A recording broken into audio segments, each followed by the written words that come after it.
Good morning, students. Today we will learn the structure passing through the interior of skull. Now, in the anterior cranial fossa, in front of the crista galli, there is a presence of foramen cecum. Normally, the foramen cecum is blind, means it will not transmit anything. It is open at one end and closed at the other end. If at all it is present, then it will transmit from the upper part of the nose, a vein will transmit it, emissary vein, to the superior sagittal sinus, which is present over here. This is the cribriform plate. As you can see, the cribriform plate has a perforated, it is perforated having multiple foramina. These foramina will transmit the olfactory nerve from the nose to the brain part. At the two anterolateral end, it has the anti-ethmoidal canal, which will transmit the anti-ethmoidal vessels and nerve, and the posterolateral part has posterior ethmoidal canal, which will transmit just the posterior ethmoidal vessels.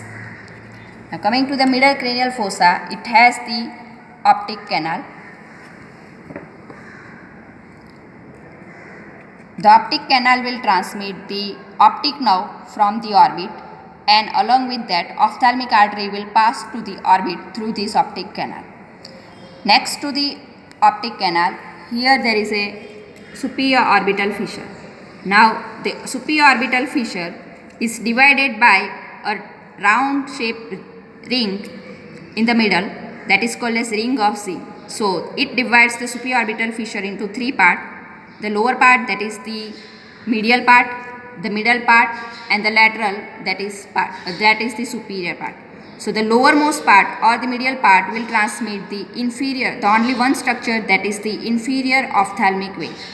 The middle part, that is the ring of Zinn, will transmit the nerves, that is the called as the two division of the oculomotor nerve, the abduction nerve, and the nasociliary nerve, that is the branch of the ophthalmic nerve.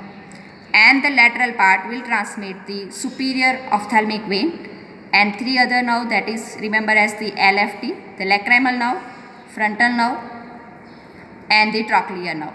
Along with that, it will also transmit the lacrimal branch of middle meningeal artery and recurrent meningeal branch of the ophthalmic artery. Now next to that, there is a foramen rotundum. It will transmit the maxillary nerve to the pterygopalatine fossa. Posterolateral to it, there is a oval shaped foramen oval. So this foramen oval will transmit the four structures. Remember as the males, the M stands for the mandibular nerve, A for the accessory meningeal artery, L for the lesser petrosal nerve, and E stands for the emissary vein, which connect the pterygoid venous plexus over here from the to the cavernous sinus here. Next to foramen oval, there is a foramen spinosa. So that will transmit the three structure, that stands for the triple M, that is the middle meningeal vessels, that is a middle meningeal artery and vein, and the mandibular branch of the meningeal branch of the mandibular nerve.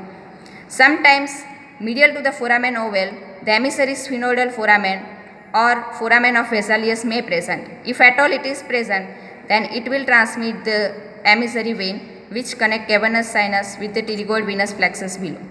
And if canaliculus innominatus present, that will be present in between the foramen oval and the foramen spinosum. So then if it is present, then instead of passing to the foramen oval, the lesser petrosal nerve will pass through that. The foramen lacerum over here, it is normally closed by the cartilage in the lower part, but it may give access to the accessory meningeal artery and the emissary vein to the cavernous sinus over here. But in its posterior wall, there is an opening of carotid canal which comes from the lower part. So in upper part, it will transmit the internal carotid artery with the sympathetic plexus and the venous plexus around it. In its anterior wall, there is a pterygoid canal. So that will transmit nerve to the pterygoid canal, which is formed by the greater petrosal nerve and the deep petrosal nerve, which is formed from the internal carotid artery. Around that, there is a sympathetic fiber. They will form what is called as deep petrosal nerve. So by the fusion of this deep petrosal and greater petrosal gives a branch that is called as median nerve or nerve to pterygoid canal, which passes through the anterior wall of the foramen lacerum. It will not come from the below. It will pass only in the upper part. Next to trigeminal impression. Trigeminal impression, here trigeminal cave will be present and that will have the presence of trigeminal ganglion. Next to that there is a groove and hiatus and groove for the greater petrosal nerve and hiatus and groove for the lesser petrosal nerve. The greater petrosal nerve will lead to the foramen lacerum and the lesser petrosal will lead to the foramen ovale. In the posterior cranial fossa, this is the internal acoustic meatus which will transmit the 7th and 8th cranial nerve, that is the facial nerve and the vestibulocochlear nerve. Along with that the labyrinthine vessels will pass. Next to that there is a jugular foramen. So jugular foramen is also divided into 3 parts. The upper border of jugular foramen has the notch in the medial part that is called as glossopharyngeal notch and it will lodge the inferior ganglion of the glossopharyngeal nerve. The 3 parts over here in the jugular foramen are the anterior, middle and posterior. So anterior part will transmit the inferior petrosal sinus from here and the meningeal branch of the ascending pharyngeal artery. From the middle part, the 3 cranial nerve, that is the glossopharyngeal nerve, the vagus nerve and the accessory nerve, that is the 9th, 10th and 11th cranial nerve will pass. And from the lower part, now here it will transmit the internal jugular vein and the meningeal branch of the occipital artery will transmit through it.